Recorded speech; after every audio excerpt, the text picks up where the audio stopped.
Mention tonight's sponsors and thank them as always. First, my parents, Mr. and Mrs. Max and Siggy Laredo, who are sponsoring tonight for the Refuah Shlema of my mother's mother, my grandmother, Miriam Bat Yehudit. May she, Bezrat Hashem, have a Refuah Shlema and in good health. She's in the hospital now, unfortunately, because of COVID. So may she please recover very soon. Amen. Next is Janice and Joel Kanoff. In honor of her birthday, in honor of their anniversary, a thank you to Rabbi Laredo for Divrei Torah that we all shared together, and also a special refuah shlema to Chava Bat Liba in the merit of the Zer Shimshon and Reb Leib. Amen. Next is Ron and Eileen Friedman for the refuah shlema of Miriam Bat Yehudit. That's my mother's mother, my grandmother. Big thank you. And also in honor of an Eshet Chayil named Sarah Laredo, for those of you who know her. Thank you very much, Ron and Eileen. Next, Isaac and Eva Capuano, in memory of Isaac's father, Shmuel ben Penina, whose yahrzeit was today. So may he have an aliyah, his neshama go high, in merit of all the Torah that we are studying. Amen. Last but not least, Aviva Diamond, for the refuah shlema of her mother-in-law, Brina Bat Esther. May the merit of the Zer Shimshon and Reb Leib be upon her. Amen ve'amen. Thank you to our sponsors as always, and may it bring merit to our entire group and all of Klal Yisrael, especially in the month of Nisan and the upcoming holiday Bezrat Hashem.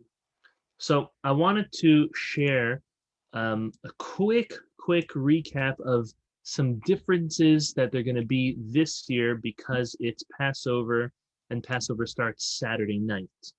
Now, don't worry to take notes because number one, class is recorded. If you want to take notes, fine. But number one, class is recorded. Number two, you will be receiving, or you could always reach out to me to receive a digital, or if possible, you're close, a physical Passover newsletter that I put out with the yeshiva. And on one of the pages in the newsletter, a lot of these detailed halachot and traditions are spelled out. So we're not going through everything for Passover. That was last year. Last year we went through literally everything. Went with the Haggadah and the laws, and all those classes are recorded. How to kosherize your kitchen. We have all that recorded. So if you would like to refer that to our YouTube channel, you'll be able to find all of that. Now we're going to say something different, something that we did not speak about last year. It wasn't applicable last year. So take a look at the, one second. So sorry, just to repeat, Isaac's father is Shmuel Bat Reina. So may his neshama, Shmuel Bat Reina, have an aliyah. We didn't mention the right name before. Thank you for the correction. Okay, back to where you were. Number one, normally on a regular, I'll call it regular Passover, when Passover starts any other time besides for Saturday night, the Shabbat HaGadol is always the Shabbat preceding, the big great Shabbat is always the Shabbat preceding the Passover right away. However, even though Shabbat HaGadol is going to be next week, the Shabbat HaGadol drasha, the great big speech that the rabbi gives. Now, big doesn't mean big like long. It could be long, but that's not the point. The point is the speech that's primarily speaking about the laws of Passover and the laws of kosherizing and cleaning and all the preparations for the Passover holiday and the Haggadah and the Seder should all be done this Shabbat instead of next Shabbat. Because if next Shabbat the rabbi is going to tell you everything you have to do, well, it's kind of too late already. However, if you are already prepared from this week, that would make a lot of sense. So again, the great Shabbat is always the Shabbat preceding Passover, that's next week.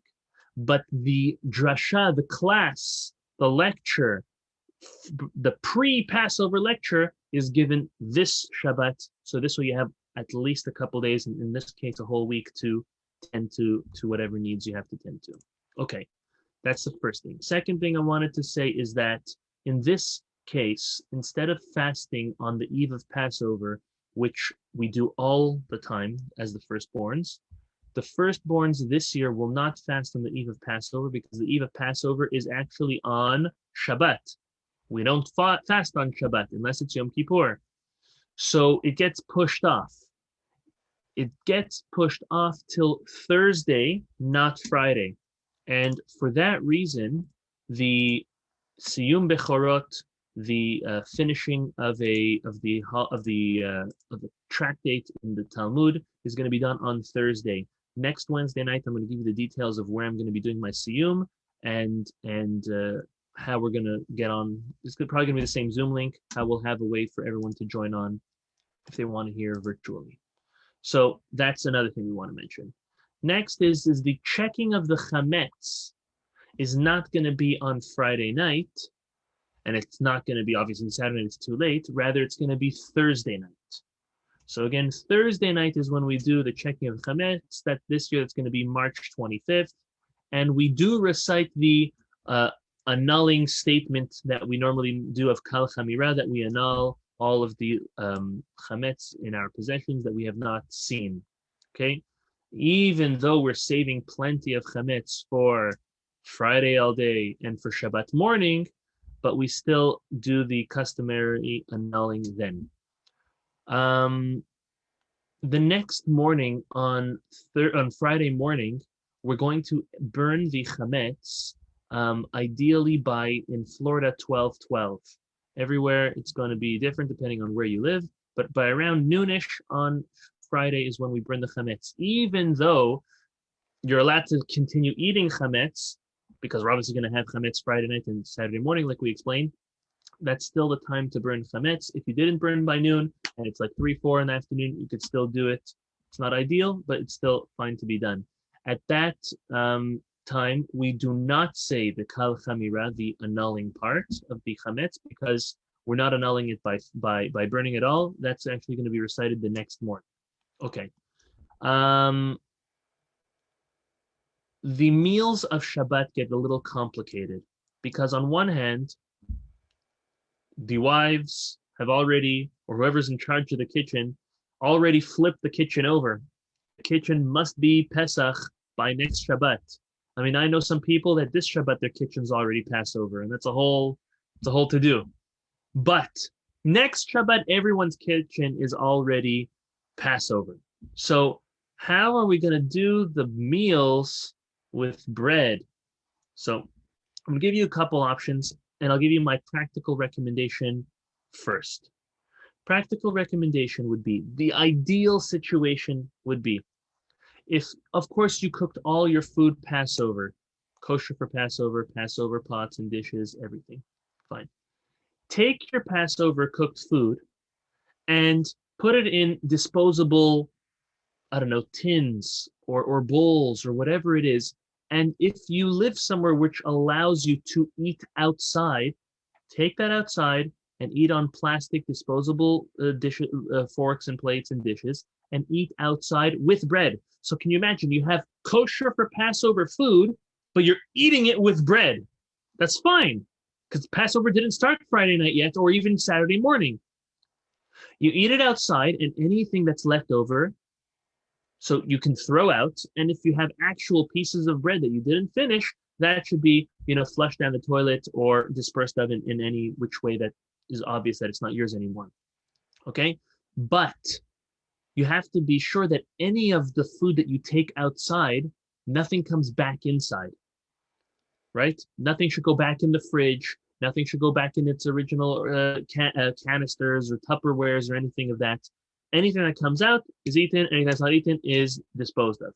That would be the ideal, that your meal is a bread meal and your meal is in the same place that your kiddush and the rest of your meal should be done.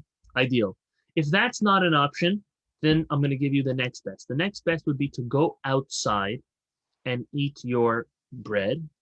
By the way, anytime I'll say bread this Shabbat, don't use regular challah, use pita bread. The reason why pita bread is because pita bread has very little, if any, crumbs, and it's very easy to maintain and contain. So use pita bread this Shabbat. Okay. Having said that, you can go outside and do your hamotzi. You can eat ideally, let's say 50 grams worth of pita, and then you can go and continue the meal inside your house. Shake yourself off if you have anything, and continue the meal inside your house. If that is not an option, and also eating in the house is your only option, so eating pita in the house may not be the end of the world. You can eat them in little Ziploc bags, or you can eat them right over your plate. And again, everything that's on the table is all chametz, chametz, chametz, and throw that all away. It could be done. You just have to be very careful, especially if you have guests, especially if you have children. You're playing with fire, literally. Another option would be is to use matzah. There's different traditions if you're going to use regular matzah, if you're going to use egg matzah, if you're going to use fried or cooked matzah. Everyone has different opinions. However, it would be ideal not to use the same matzah that you're eating the Pesach Seder. So practically speaking, you can have fried matzah or you can have egg matzah, depending on your tradition. Sephardim and Ashkenazim, will you make a mizonot on it? Will you make a hamotzi on it? Sephardim will do a mizonot. Ashkenazim will do a hamotzi. Whichever the case is try to figure out what you're doing, and if you still are not sure exactly how to, in your situation, your circumstance, what to do this Shabbat, please feel free to reach out to me, text me. I guess text would be the best. Calling, I may get you, may not get you. Send me a WhatsApp message, text me, and I'd be more than happy to help you with that. Okay. Last thing that I want to mention is that Shabbat morning, you have to make sure you finish eating your first meal before 11 a.m.